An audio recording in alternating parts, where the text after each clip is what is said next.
ചോരക്കഥകൾ ഏറെ പറയാനുണ്ട് കണ്ണൂരിലെ പാർട്ടി ഗ്രാമങ്ങൾക്ക്. CPMന്റെ പ്രാകൃത രാഷ്ട്രീയ ബോധത്തിന് ഈ 2020ലും ഒരു മാറ്റവുമില്ല.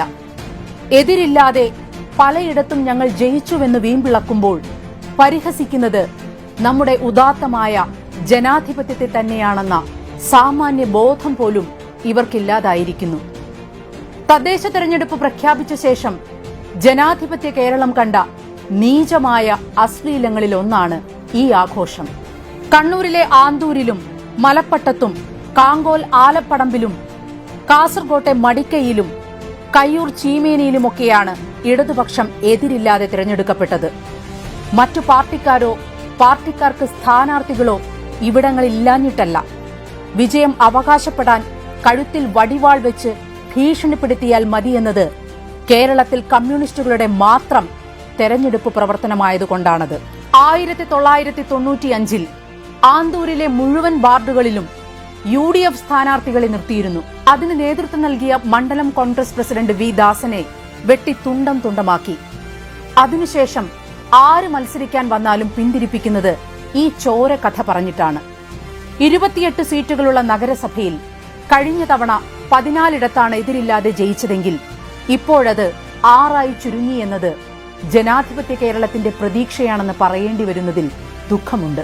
കഴിഞ്ഞ ലോക്സഭാ തെരഞ്ഞെടുപ്പിൽ UDF സ്ഥാനാർത്ഥി K. സുധാകരൻ MPക്ക് 4967 വോട്ട് കിട്ടിയ നഗരസഭയാണ് ആന്തൂർ. അവിടെ മത്സരിക്കാൻ ആളില്ലെന്ന് പറഞ്ഞാൽ അതൊരു തമാശയാണ്. ജീവിക്കാൻ കൊതിയുള്ളവർ നോമിനേഷൻ കൊടുക്കാതെ മാറി നിൽക്കുന്ന പ്രദേശങ്ങളാണിവ. നോമിനേഷൻ കൊടുത്താൽ തന്നെ പ്രചാരണത്തിനോ ബൂത്തിലിരിക്കാനോ സമ്മതിക്കില്ല. കഴിഞ്ഞ വർഷം ആന്തൂരിലെ പുന്നക്കുളങ്ങരയിൽ 25 വർഷത്തിനു ശേഷം കോൺക്രീറ്റിട്ട് സ്ഥാപിച്ച കോൺഗ്രസ് ലീഗ് കൊടിമരങ്ങൾ കണ്ണുചിമ്മി തുറക്കും മുൻപേയാണ് അപ്രത്യക്ഷമായത്. ലോക്സഭാ തെരഞ്ഞെടുപ്പിന് ശേഷം 2 തവണ ഇവിടെ ലീഗ് ഓഫീസിനു നേരെ ബോംബേറുണ്ടായി. ഉത്തരേന്ത്യയിലോ ഉത്തര കൊറിയയിലോ നടക്കുന്ന സംഭവങ്ങളല്ല പറയുന്നത്. സാക്ഷര കേരളത്തിലാണ്, സാംസ്കാരിക കേരളത്തിലാണ്, പ്രബുദ്ധ ജനാധിപത്യ കേരളത്തിലാണ്. ഷുക്കൂറിന്റെയും ഷുഹൈബിന്റെയും കൃപേഷിന്റെയും ശരത് ലാലിന്റെയും ചോര വീണതും ഇതേ മണ്ണിൽ തന്നെയത്രേ. പ്രാദേശികമായി പകർന്നു കിട്ടിയ ഈ സ്വേച്ഛാധിപത്യത്തിന്റെയും പ്രതികാര രാഷ്ട്രീയത്തിന്റെയും മൂർത്തരൂപമാണ് കേരള മുഖ്യമന്ത്രി എന്നത് സകലർക്കും ബോധ്യമായിരിക്കുന്നു. കേന്ദ്ര ഏജൻസികൾ പാർട്ടിയെയും സർക്കാരിനെയും വിഴുങ്ങുന്ന ഘട്ടമെത്തിയപ്പോൾ UDF MLAമാരെയും പ്രതിപക്ഷ നേതാവിനെയും വേട്ടയാടി ചർച്ച വഴിതിരിച്ചുവിടാനാണ് നോക്കുന്നത്. കേരളത്തിന്റെ ചരിത്രത്തിൽ കേട്ടുകേൾവിയില്ലാത്ത രാഷ്ട്രീയ വേട്ടയ്ക്ക് മുഖ്യമന്ത്രി തന്നെ നേതൃത്വം നൽകുന്നു. തദ്ദേശ തെരഞ്ഞെടുപ്പ് കേവലം പ്രാദേശികമായ പോരാട്ടം മാത്രമാവില്ല.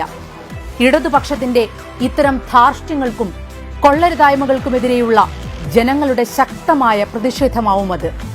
സംസ്ഥാന സർക്കാരിനെതിരായ വിധിയെടുത്ത് ജനാധിപത്യത്തെ അട്ടിമറിക്കുന്ന ഇടതുമുന്നണിയുടെ ഇരട്ടത്താപ്പുകൾക്കുള്ള കനത്ത തിരിച്ചടി.